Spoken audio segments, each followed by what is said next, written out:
things happen to all of us in life, and that would be my first response. But slowly, as I started to just relax a little bit into myself, and the safer I felt in the context of... So the big thing that I did was make that decision. You will see and you will be astounded.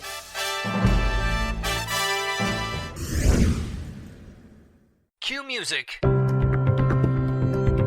Places, everybody places. We're starting in 3, 2. It's time for Life Interrupted Radio, a show dedicated to practical skills for your mind, body, and soul. We're hoping we'll go in one ear and stay there. Here's the host of the show, Sharon Sayler.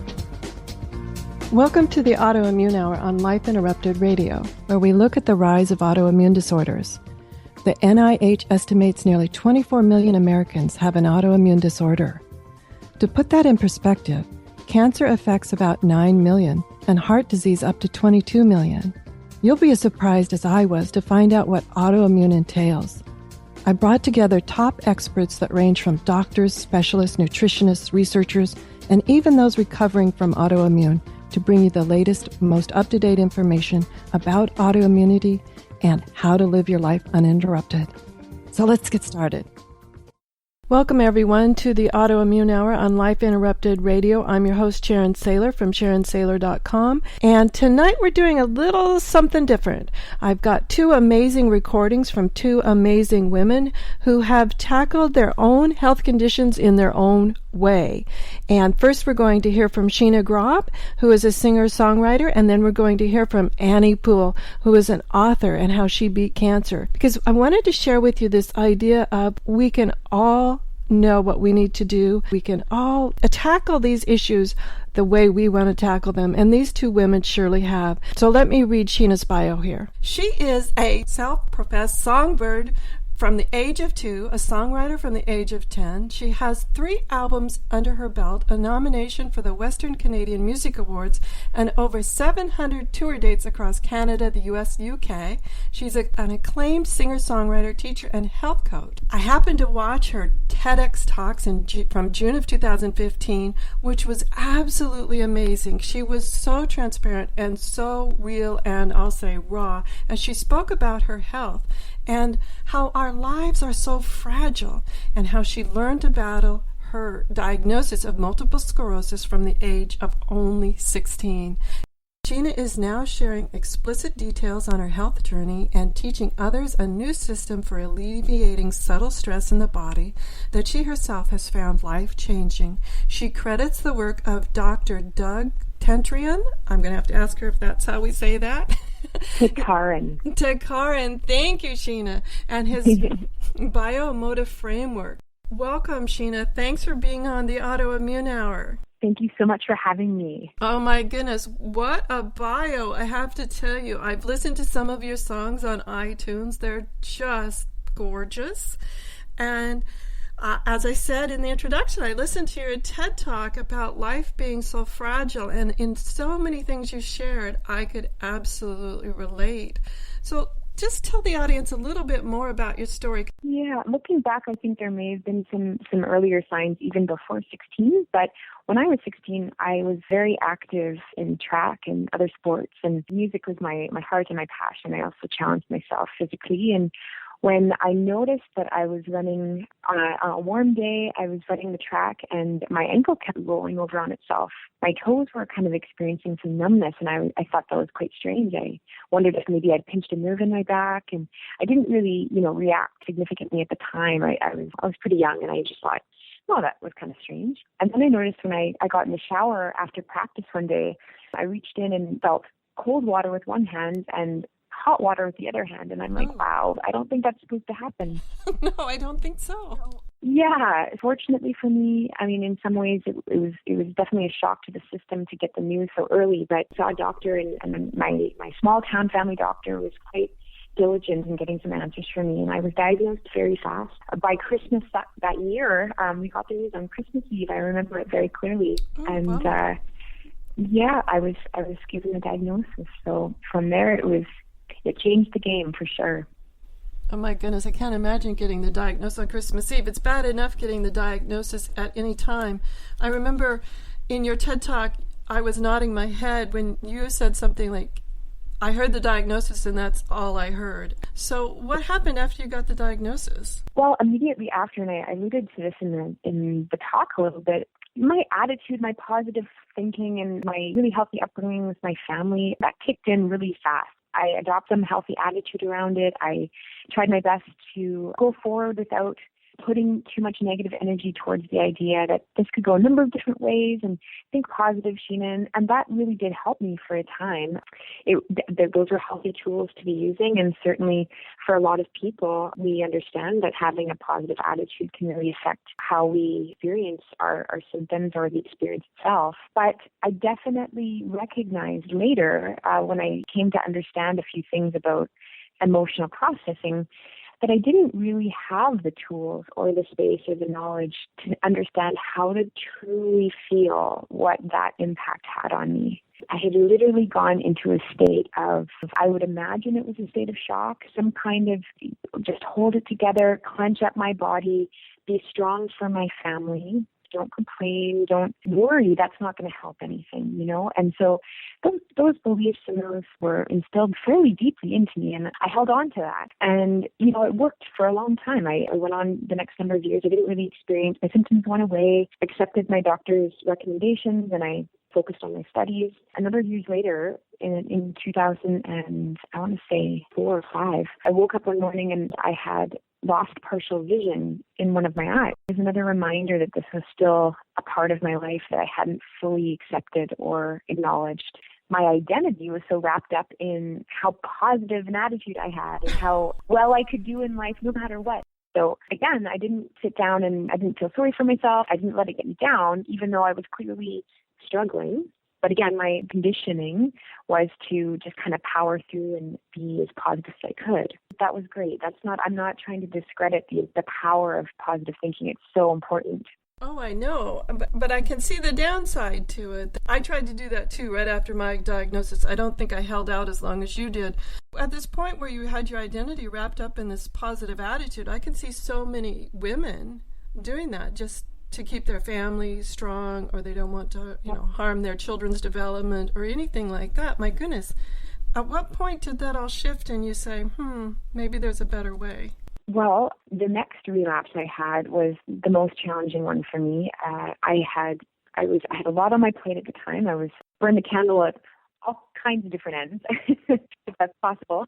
I think most women are nodding their head on that one. Absolutely. I was Wonder Woman, we'll just say. I could do it all, and I did it with a smile. And one morning I just woke up and my body had said no. Everything stopped. My body forced me to stop. I had to approach my teaching committee and take a few weeks off for health reasons. I had to stop everything I was doing, and literally I just sat at home and I had nowhere to go but inside myself. It was a powerful moment going to my neurologist that week and saying, okay, give me the next medication, give me the next line of defense. Like, I'm ready for it. I've got, I'm equipped with everything that I'm ready to do. Tell me what to do next. And looking at her in the face and seeing in her eyes that she didn't really have anything else to give me. And that moment was a changing moment for me. I can say that I never felt quite as alone as I did in that moment, but I also felt like, okay, this can't be the end of the road. This can't be the furthest point of knowledge that we have.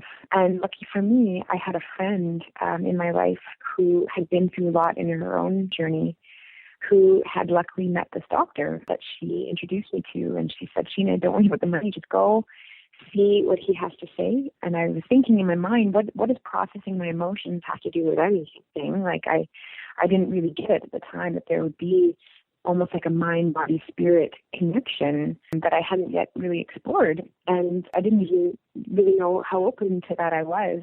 But something inside me went, Sheena, like there's something more to this. And so I went. This is just so fascinating to me. It's reminding me, if you've listened in to Dr. David Clark and to Sarah Payton's work, and we've just had several other people recently talk about this mind, body, emotion, spirit, connection, and how important that is to our thriving regardless of our diagnosis.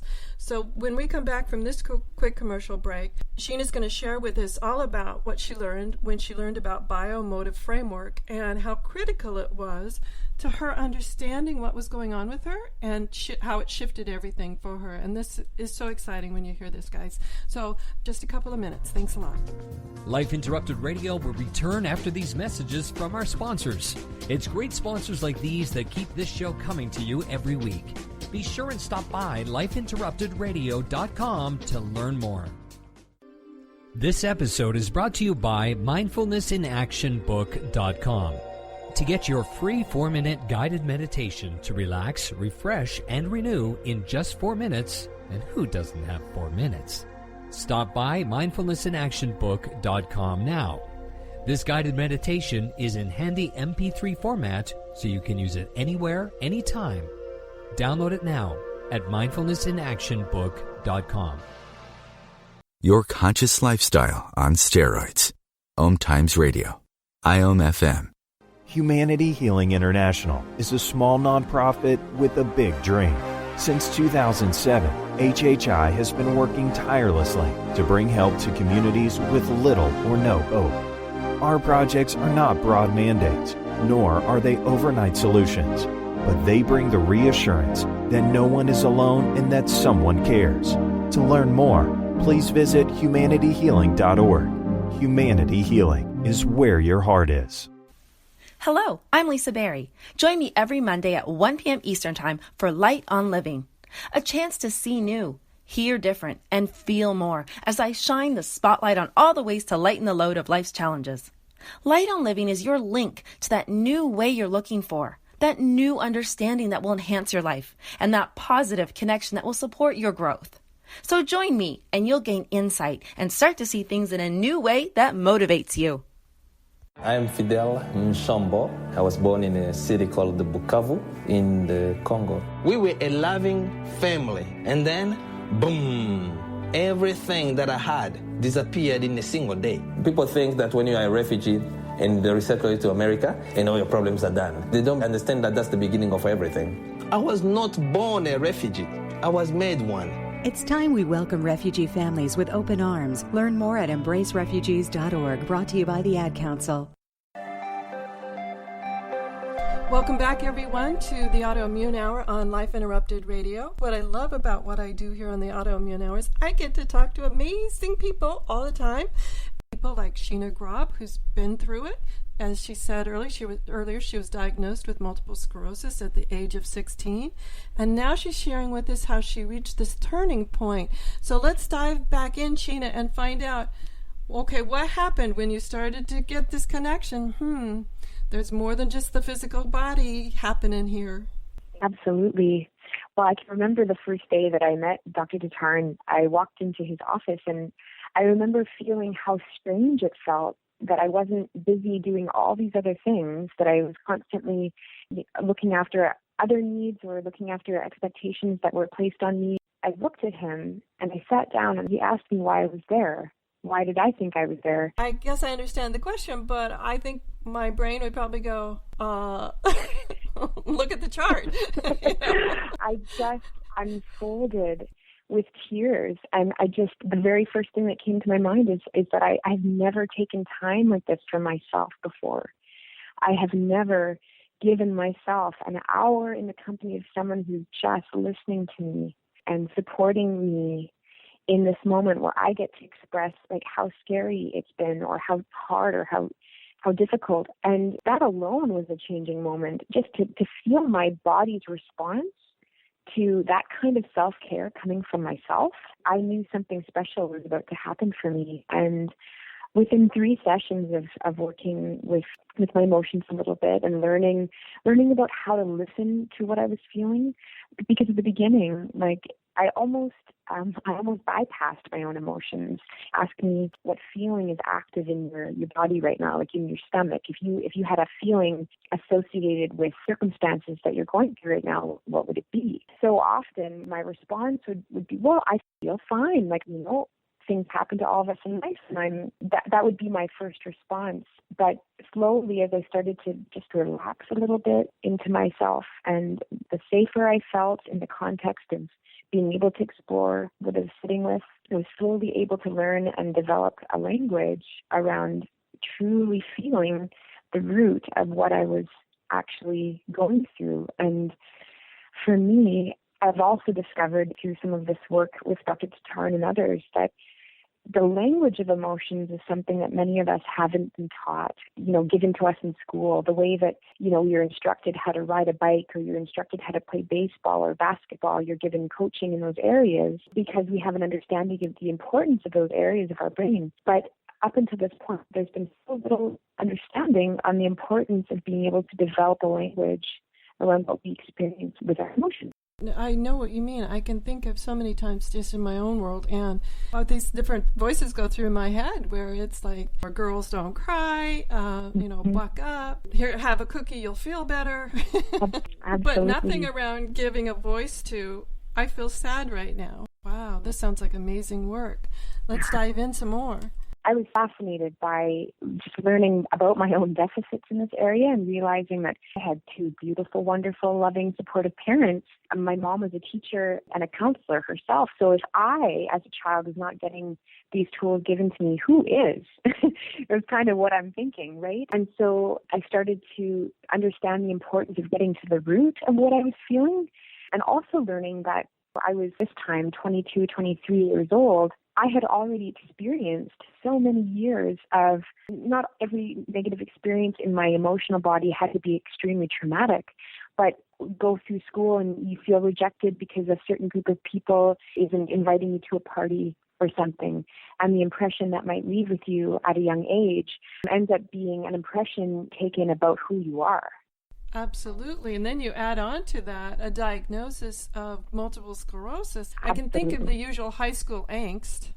Yeah. But then you add on. Absolutely. And I don't know if Sharon, if you've had an experience that you can relate to on this level, but I remember having an experience in grade 7 that was so significant to me. It was such a traumatic moment in my life, something I would never forget about my school experience. Oh, absolutely. You took, just asking me that question, I went right back to 5th grade. So. Right? So I think for so many of us, we would be asked that question. Can you remember one significant moment from your schooling experience, your early childhood, that just had such an effect on you in some way? And if you think about like how that was maybe handled within yourself, or whether or not it even was, maybe it was buried, maybe it was a secret, maybe it was something that you just put your head down and surged through and didn't really give it its proper acknowledgement or process. And imagine the impact that can have on someone years later. That early experience in about grade 7 for me was so traumatic and so deeply felt in my body. I can remember it happening, and I almost felt like this hot wave of shame and sadness roll through my body. And it was a physical experience, and one that just I felt for days and months after, but that slowly I had just begun to live a little differently around that memory. And my body kind of protected me from having to re-experience it over and over again. And eventually I just became a different version of myself in the world, not really something that everyone else around me could pick up on. But I know that it had happened, and I know that I was just doing my best to move forward in life. And in doing some of this work with Dr. Tatarn, I realized that I had taken in some impressions about myself after that event that had not only shaped kind of almost like a contact lens that I was looking at myself through, but it also became this impression around how I was interacting with others. I mean, without going into great detail about my own personal experience, I mention that in this context with those listening really feel. And I don't necessarily think that this was the root and the cause of my multiple sclerosis. I know I'm a science brain, so I understand that there's many factors that play into an outcome that's significant. But I certainly know that if my body, if there is such a thing as stress affecting the body and manifesting different symptoms in our body, some of those early memories I can think back on absolutely could have played a part in what ended up taking form later in life for me. We've had Dr. David Clark on, and his book, So They Say There's Nothing Wrong. I think that's the title of it. Something like that, folks. Email me if you want me to give it to you the right title. And he talks about his life work, working with 7,000 patients on what he calls adverse childhood experience, and how it can manifest itself, how it does manifest itself in a wide variety of physical symptoms. Now, he doesn't say it causes autoimmune, but it can cause inflammation, it can cause breakdowns of the cells, it can cause other types of things that can exacerbate or help along the autoimmune condition. It didn't have to be just childhood trauma. If you are experiencing any sort of trauma now, he talked about post-traumatic stress disorder as an adult, he's seen can cause physical manifestations. Sharon, it's become part of my life's work to share about it because it has been so impactful. I've always been a scientist. I've always been an empath. As a singer-songwriter, I started writing songs when I was 10 years old after my grandmother passed away, because that emotional expression was that was the only thing that could capture the ache that I was experiencing after losing her. When all of these factors in my life started to come together and make so much sense for me, and literally the physical experience in my body was showing me the truth of it. It was just so clear that I needed to open up my experience to others around me who might be going through similar things, because what I find so interesting about even the mechanism of an autoimmune disease, literally our bodies are in a sense attacking themselves. When you think about the concepts of self-love or self-forgiveness or self-compassion that go along with so many of these stories that we've taken in as children, to me, it really is magnified in the fact that the mind, body, spirit, emotional connection, all of those things, they dance together so beautifully. I can't speak for everyone with MS or other struggles of the physical, but I know for myself that I have been strengthened by the ability to learn about this inner world so well. And I've always known that despite what path my health goes down, my physical abilities, that as I strengthen my inner world, as I strengthen the relationship with myself and with my heart and with my emotions, those are skills that will serve me at any point on this journey. They will strengthen me despite the challenges that I may experience or may not. So there's the fact that I'm experiencing that they're actually helping with the physical symptoms. I haven't felt so good in many, many years as I do right now. And I do truly... Bravo. Yeah. I eat healthy, and I exercise, I strengthen my body, has kept me strong in a very special, unique way. So I want nothing more than to share that with people who might need it the most. Oh my goodness. Now, we're just about out of time. We just have a few minutes left, but you said the constant cleaning out of your emotions, which is a fabulous way to say it. I love that. If you could share a few tips that you've learned through your experience and someone was brand new to this, what would be the first thing? Because I can hear some people going, huh? Absolutely. Well, for one thing, if you can remember the last time you were emotionally triggered, like say, for example, you watched a movie and you were crying, you didn't even understand why you were crying, but you were moved to tears. Or maybe you were experiencing a situation in your life with your loved ones that you became more upset than is characteristic of you in some way. Those are all examples of your emotional system being activated and a feeling being really present and almost ripe for the picking. If you were to sit down and really dissect what it is you're feeling, those moments of activation, I call them, Doug calls them, that's a term we've been using, it's a really good time to sit in reflection and to breathe into your body, see where that feeling is active. Sometimes, just like butterflies in the stomach when we're nervous, our feelings tend to dance in our torso. So the more we can sit in reflection with our body in moments where we are activated, that's a really beautiful time, a critical time to start to dissect the emotional system. That means your emotional brain is open, essentially. Oh my goodness, that's amazing. And go ahead and say your website. Yeah, my website is www.sheenagrobb.com. And if you sign up for my mailing list and send me a little note that you heard me on the Autoimmune Hour, I'll send you a free download of my latest album, The Breakless Heart, which is really good music to help tap into our emotions a bit more. And also tell them the wonderful story, if you would, about, I'm going to mess up the name, I'm sorry, Get Out Alive. Get Out Alive.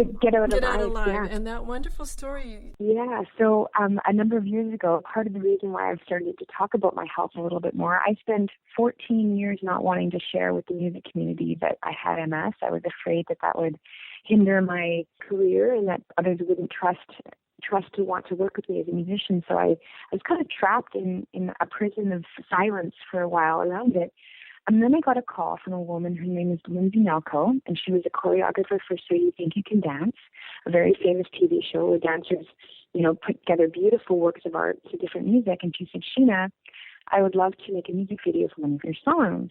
And I was blown away. I said, of course, whatever you'd like. And I asked her if she wanted something off my latest album, thinking that that's what she was alluding to. And she said, no, it's a song I heard back in 2010 when I was going through a really hard time. And I typed the word alive into iTunes, and your song came up. It's called Get Out Alive.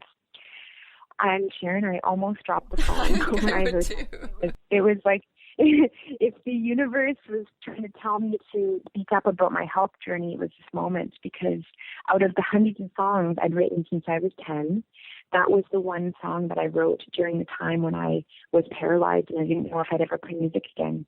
And it was my soul's cry to get out of this physical prison and emotional prison I'd found myself in, and just to break free and become alive.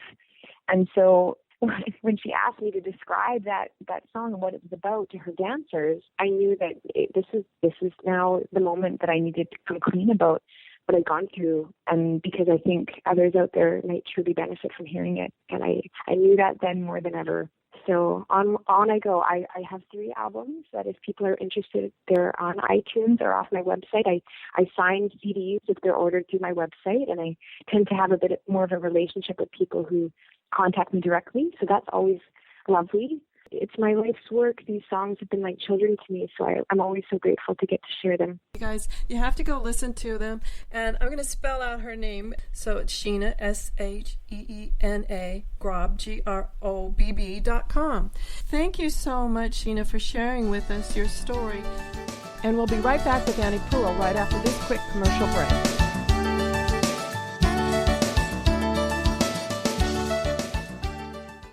The best of holistic, spiritual, and conscious world. OMTimes Radio. IOM-FM. Ascending Hearts is no ordinary dating site, but a spiritual dating site with a purpose, to link you with your soulmate. We engineer the serendipity so you can trust that you will attune with someone that has the same matching vibration as you. Ascending Hearts, the conscious dating site for the spiritually aware. Try Ascending Hearts for free. AscendingHearts.com. My name is Victor Furman. Some call me The Voice. I've always been fascinated with human nature, spirituality, science, and the crossroads at which they meet. Join me Wednesdays at 8 p.m. Eastern on OMTimes Radio, and we'll explore these topics and so much more on Destination Unlimited. What are all the things you witness online in a day? Cats playing piano, selfies on your feed, your friend's picture being turned into a nasty meme that's been shared 50 times, 51, 52. When someone's being bullied online, it's hard to know what to do. Now you can speak up with the witness emoji. It looks like an eye in a speech bubble, and it's in the symbol section near the clocks in your phone. You'll let the world know it isn't cool, and you'll let your friend know you care. Learn more at eyewitnessbullying.org. Brought to you by the Ad Council.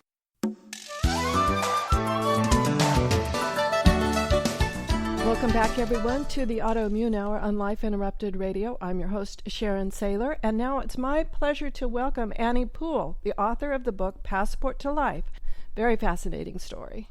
A bit tangential to what we normally talk about, but her story is so profound, so amazing. I just call it like a miracle. Who knows, whatever your belief systems are, this has to kind of fall into who cares, it worked, right? That's how I always think about things.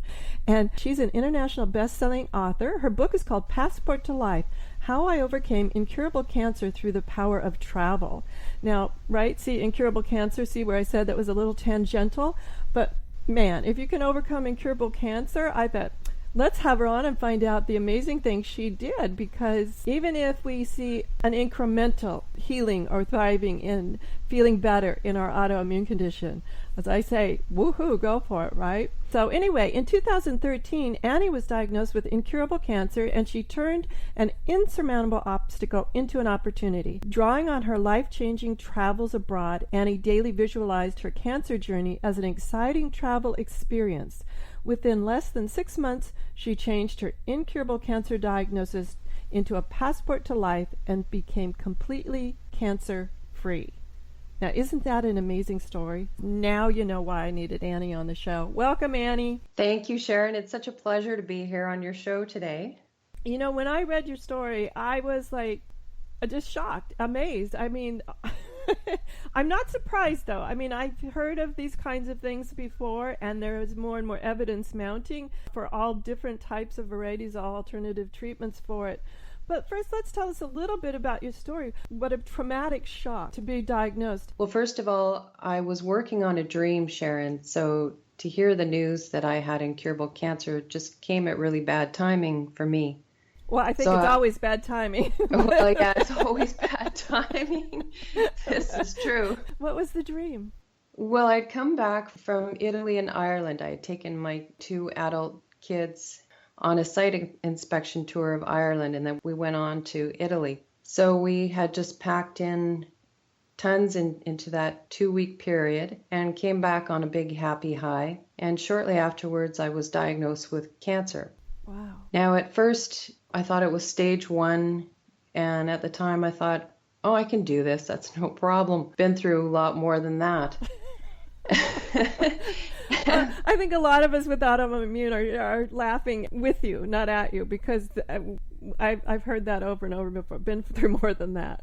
Yeah, so then the big diagnosis came when I had just undergone surgery, and that was in the fall of 2013. And I was really just coming to in the recovery room. And when I opened up my eyes, I saw my surgeon standing right by my bed. She had her arms folded, and she was just looking at me very intently. But for myself, I thought, well, this must be good news, that she's standing at my bedside so soon after surgery. So she started to say to me, your surgery was successful. I removed the cancerous tumor from your abdomen. But she said, the cancer has spread to the lymph and the upper aorta. It's stage 3C4. And then she said the words that just took the air right out of the room. She said, and it's incurable. My eyes locked onto hers at that point and didn't say anything for probably about a minute. And then I just said to her, can you please repeat that to me? Because just the way she said it, I didn't think she'd have the courage to say that to me again. She said it again. Yes, it's incurable. And then with that, she turned around and walked out of the room. Now, it sounds terrible, but really what she had given me in that moment was truly the greatest gift of my life, which might be hard for most people to understand. Especially being in that condition where you're so vulnerable and you're being left alone in a room hearing that you're about to die. But the gift was she just lit a fire underneath my you-know-what. So big that I thought to myself, a bunch of swear words first. and then I thought, just you wait and see. You are going to be astounded because I'm not going to die. I am going to live. And I'm not only going to live, I'm going to take cancer and find a way to thrive with cancer. Wow. That truly was the gift that she gave me. Because if she had held my hand and said, listen, dear, hate to break this news to you, I don't think I would have had such a passion to undertake this in the same way. One of the reasons I know why you and I responded so well together, because what you just told me is what I've always been called myself, and that was polarity responder. And that's like, I'll show you, regardless of anybody putting obstacles in your way. But, I'm not sure I recommend that. I work a lot with medical professionals on how to deliver bad news. And that only works with polarity responders. Hopefully she knew you were one, because, my goodness, I can see how that could really just throw somebody into an absolute tailspin instead of lighting your tail on fire. Yeah, but she just happened to have a polarity responder in the room, so... Well, thank goodness for that. But I just want people to understand what a polarity responder is. It's where you get your hackles up and you just go, I'll show you, and it propels you forward at amazing speed because you're going to prove a point. Yes. It's sometimes, it works, It absolutely works. I can point to numerous times in my life. Luckily, nothing like this. Luckily, it was more getting promotions at jobs and at opportunities, things like that. But so, okay, now you've got this diagnosis. You're lying there in bed. You've got your tail lit on fire, which is good. Then what happens next? I mean, this is just amazing to me. You knew you were going to beat it, but how did you start to figure out how to beat it? Well, I had been listening to a number of radio programs prior to this, probably for about a past year and a half. One of them was Daniel Gutierrez, his program called Awakening to Abundance. Another was Deborah Poneman and her Yes to Success blog show. So I was really getting a lot of inspiration from them, and I did come to realize that there are a few things you needed to do in order to change your life. So the big thing that I did was make that decision. You will see and you will be astounded. And then the next thing I did in the hospital was I started to create lists. I started to write down why I wanted to be alive. So it wasn't going to be for my 2 adult children. As much as I love them, I could see, in the not so distant future, they would have lives of their own. And then what am I left with? So I started to make lists of the places that I wanted to go to, the people that I wanted to meet, the kinds of experiences that I wanted to enjoy, right down to a little thing like seeing Bruce Springsteen live in Dublin. I love it. Well, you cannot get too clear sometimes when you're trying to manifest these things. You absolutely have to know what you're aiming for. So I love that. Yeah, so I haven't seen Bruce Springsteen yet, but it's coming. Oh, well, that's good. Well, see, the part is in Dublin. I mean, I could see seeing Bruce Springsteen might, be able to chase that down, but that part in Dublin, my goodness, that is really going to take some manifesting. But let's move forward. So you made some decisions and you created these lists of everything you wanted, very specific lists, it sounds like. Mm-hmm. And then what happened? Another list I ended up creating, over time was I wanted to have 0 side effects from my chemo treatments. I wanted to have good energy after my chemo treatments, to have a healthy, thick, full head of hair, and glowing, youthful complexion. So these were lists that I then taped onto my bathroom mirror, and I looked at them at intervals during the day. One of the other pieces was I meditated.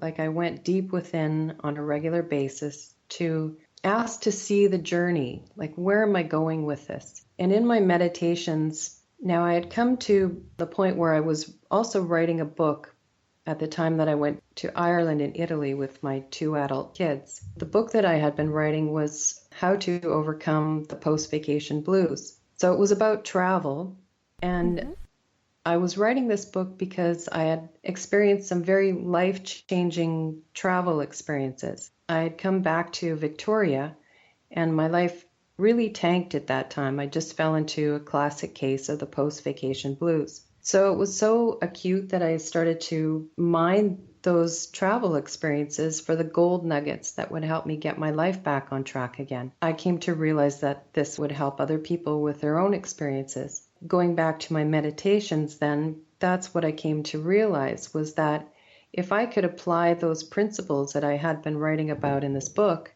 to my cancer journey, then, well, A, that would make a really good book, and B, if I was successful, that would really make a good book. That would make me healthy, of course. Yeah. That's what I came to do. I just started to apply the principles of travel to my journey.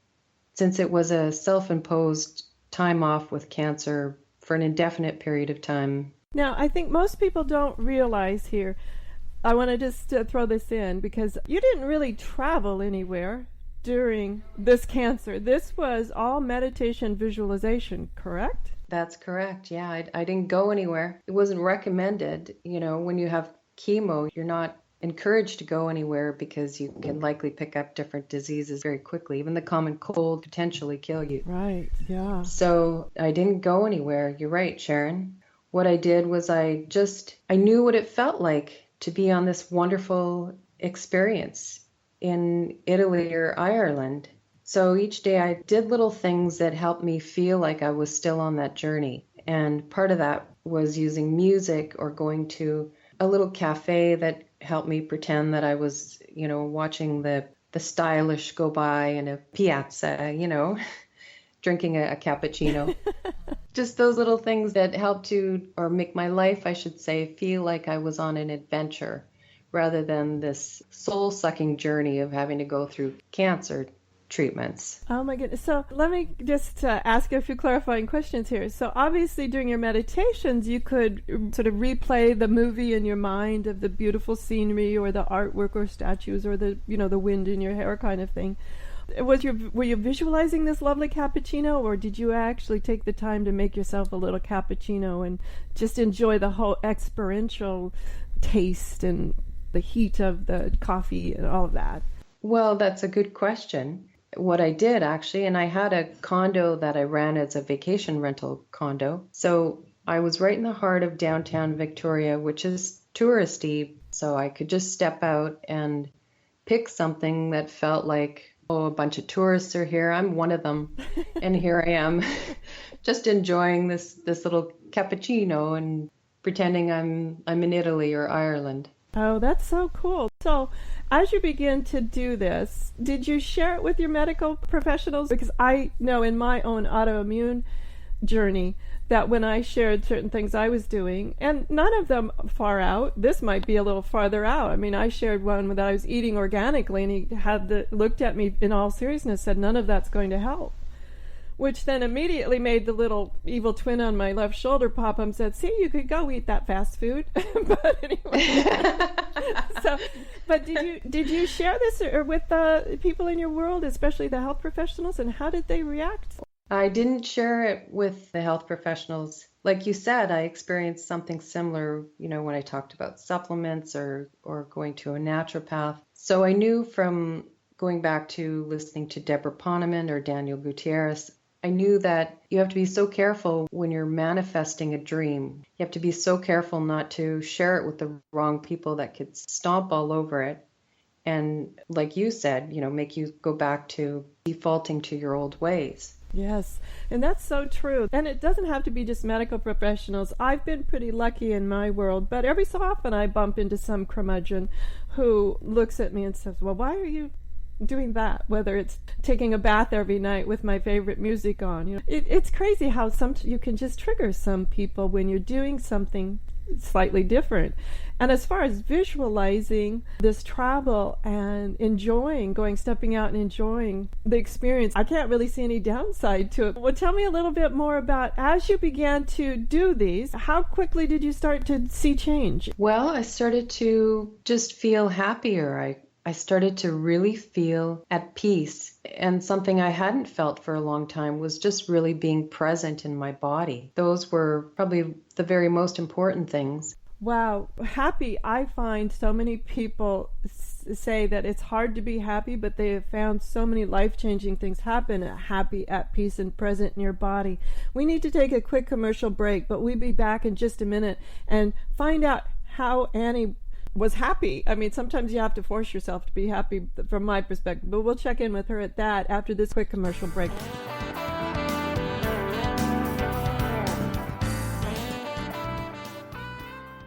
Connecting you with the best of the conscious minds in the world. OMTimes Radio. IOM FM. Change and growth are part of natural life and also part of your spiritual life. Everyone needs support and guidance, especially during life passages. Upgrade yourself with the OMTimes Experts Program. With OMTimes experts, you have access to the best intuitive coaches, spiritual teachers, counselors, astrologists, and oracles. Our team was carefully selected so you can trust. Find out more at experts.omtimes.com.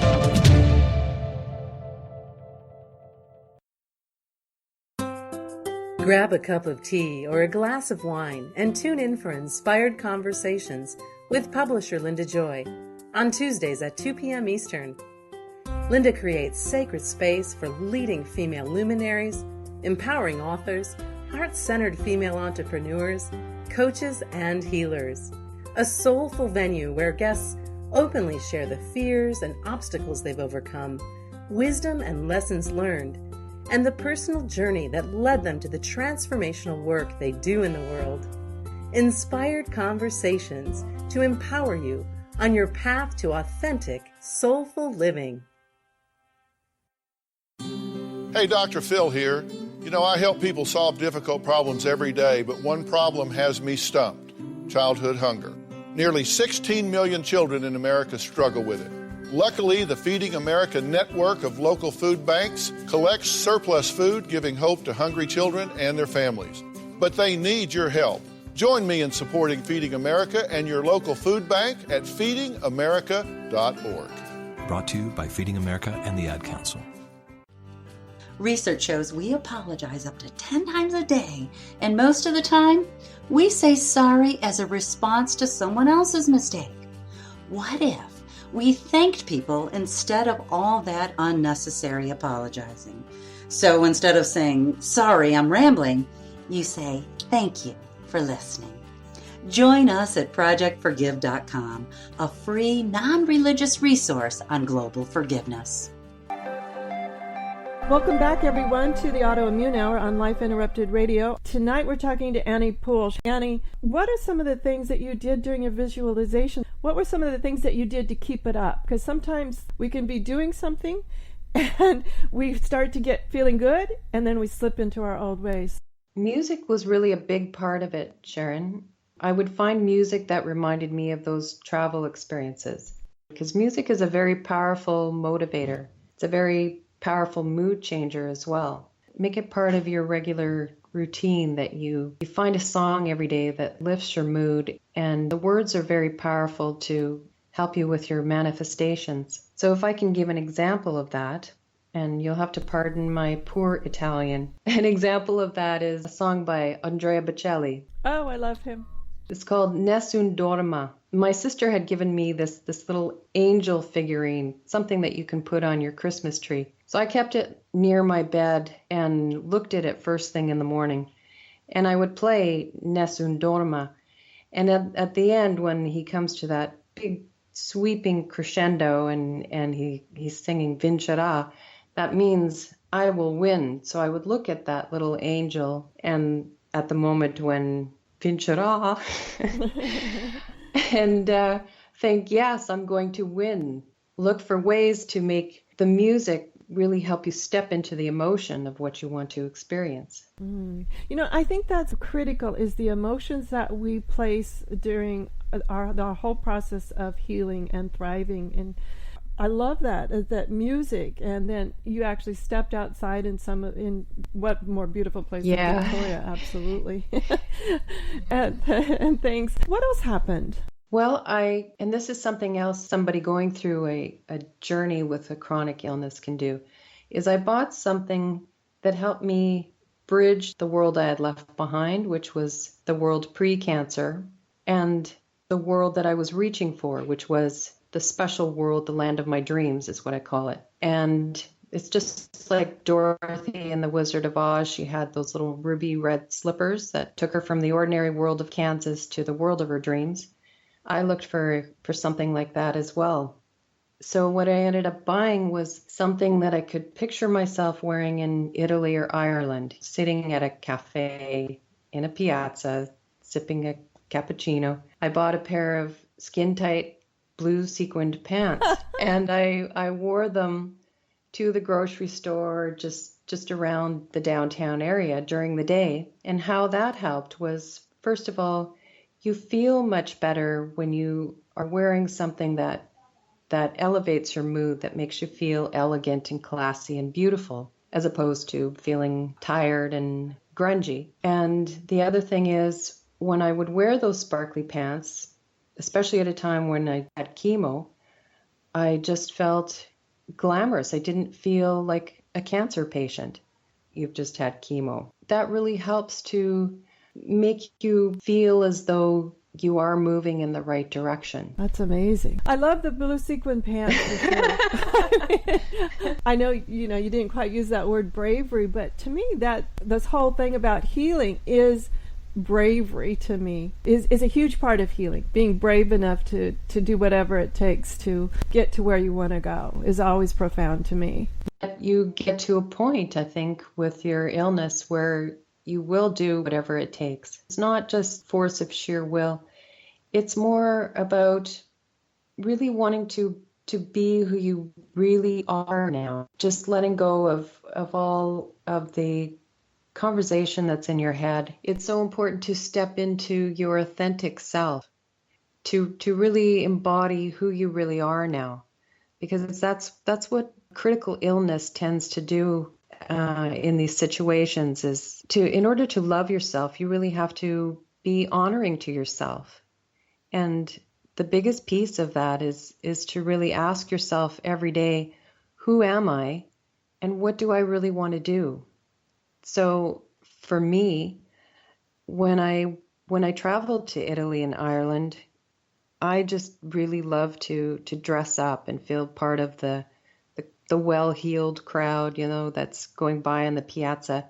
So there's nothing that gives me greater joy than to dress up. Oh my goodness, that sounds like so much fun. And we hear this step into our authentic self, and sometimes I hear from people, they don't know what that means or it frightens them. What are some tips that you use to step into your authentic self? Because sometimes that can seem scary. Yeah, absolutely. It definitely can feel scary.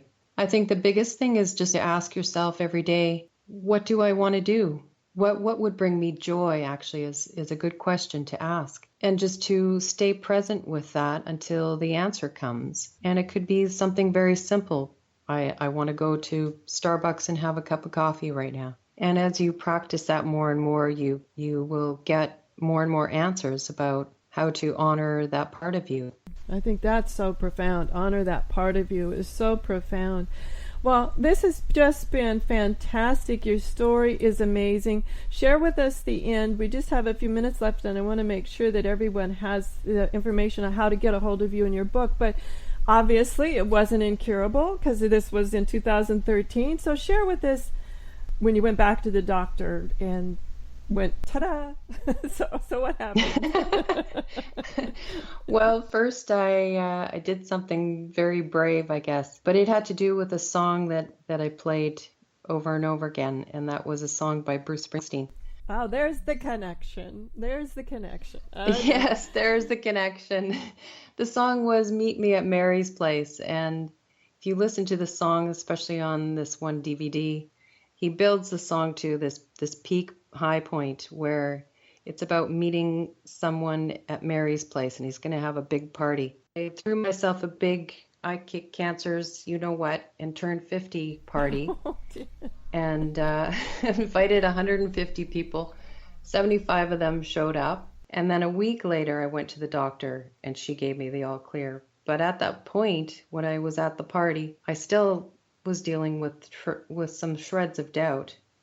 But just stepping into that celebratory energy really helped. To answer that question, that's when I got the all clear, was a week later. But prior to that, I had felt just this change in my body, that I was no longer in the land of cancer, with this life-threatening illness, but I really felt whole and healed again. I love that, in the land of cancer.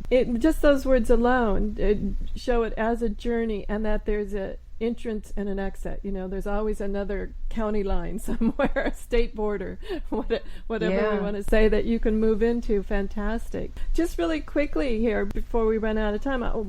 So you go back, you go to the doctor. What do they say? Are they just in shock or disbelief? They recommended 45 to 60 cycles of radiation. Wow. Which I then declined, just to be sure. to make sure that it doesn't come back again. Taking the vacuum cleaner after you've swept and mopped the floor. Okay. Maybe, I don't know.